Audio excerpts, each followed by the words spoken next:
God, hi guys, how's it going? How the fuck do I follow a magician? I know why all the comics are bald now. He made all the hair disappear. He cut our conventional attractiveness in half. That was third magician pun. I don't know third jokes. I don't know. That's all of them. This is great. I can't believe there's no bald guys. There is really a lot of us. It's a little unsettling. It's a little more common. All of you guys have hair. You guys should be a lot more worried. That's all I'm saying. It's a lot more. We comedians, us bald comedians, we, like 2/3 of men over the age of 35, suffer from male pattern baldness. It's true. Unlike 2/3 of men over the age of 35, we are not over the age of 35. That's the problem. That one hurts a little bit more. Not as good.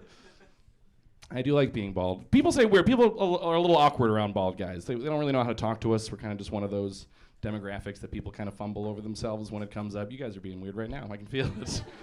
Or you just want me to pop something out of a hat. I can tell. It's like, is this really actually a magician? No.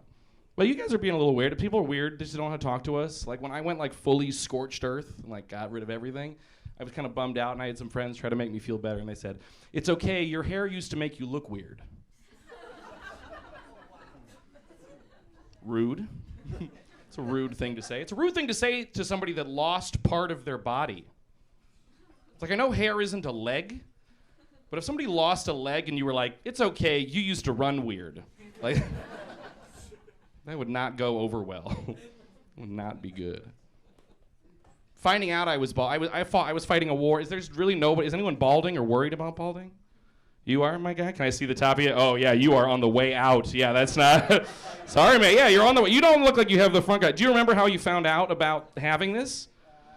Because you don't see it. You don't see it in the mirror. It's behind you. So you have to have some kind. Do you remember who told you or what happened? Ooh, fucking kids, right? Oh my God, you filterless fucks. I hate you. They're the worst. Right? They're just like, "Oh, you're ugly now." You're like, "Aha, we found out together." That is the worst. That's brutal. That's pretty bad. I think mine was worse though. I was walking into Target, and they had one of those security setups where the video screen is in front of you, but the camera is behind you. So I walked into Target like, "Who's the bald guy wearing my favorite shirt?" No! Fuck, I have to get married immediately. Now that I'm bald, I have people think I'm like more threatening than I am. I don't know if you guys can tell my intimidation meter is at 0 just for me. But people think when I'm not talking out like that, I'm like, somebody told me recently I have resting white supremacist face. That's No, you don't think so because I'm up here talking and gesticulating, so I look mostly harmless. But this is what I look like when I'm just like walking around. Oh, my opinion has changed immediately. That shit looks exactly like it should be a January 6th, right? Like, right? Just screaming it. White guys cross the street to be on the same side as me. Like, they're like, "Yeah, I'll have what he's having." It happens actually a lot. I had something happen to me recently where I was like walking down the street. It was like 10 p.m. on a Friday. I'm walking down the street. I was in a hurry to get to another show. I just ordered an Uber. I was like late to it. I was rushing towards it. Late at night on a Friday, and I just don't see this woman that's walking in front of me. And I'm walking quickly. One might describe it as gaining on her. I was gaining on her, and she turns around before I get that close, and she just goes, "Not today!" and like takes out one of those like little batons from like the gas station that are like pink, but they're like for stabbing people. Like she just takes it and says like, "Not today," and like starts getting really intense. And I recognize immediately that I'm at least partially at fault here. I'm walking briskly behind a woman by herself at night. This is at least partially my fault. But instead of explaining that and telling her like, "I'm not going to attack you, I'm just in a hurry, I was absentmindedly doing it, I'm sorry," I just start cowering. And just going, "You're right, I'm sorry, you're right, I'm sorry, you're right, I'm sorry." Which doesn't make it seem like I understand the gender dynamics at play in the moment, and kind of makes it seem like I was going to attack her, and she stopped me with her words and her little baton. And even worse, the Uber pulled up like across the street in the middle of this interaction, like, so mid-cower, I scamper across the street, and jump in the Uber and just tell them to drive. Which kind of made it seem like she dodged a human trafficking situation with the speed at which I shouldn't have ordered Uber white van with no windows. To be fair, that one's definitely on me. I totally get it. Absolutely, partially my fault.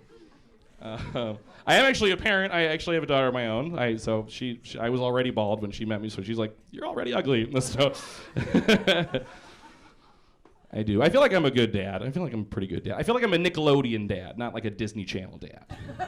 You guys know what I mean? Yeah.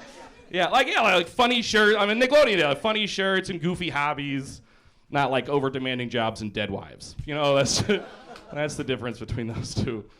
That's the biggie. I'm a girl dad too, so immediately less harmful, right? Girl dad, love being a girl dad. Not gonna be raising a school shooter.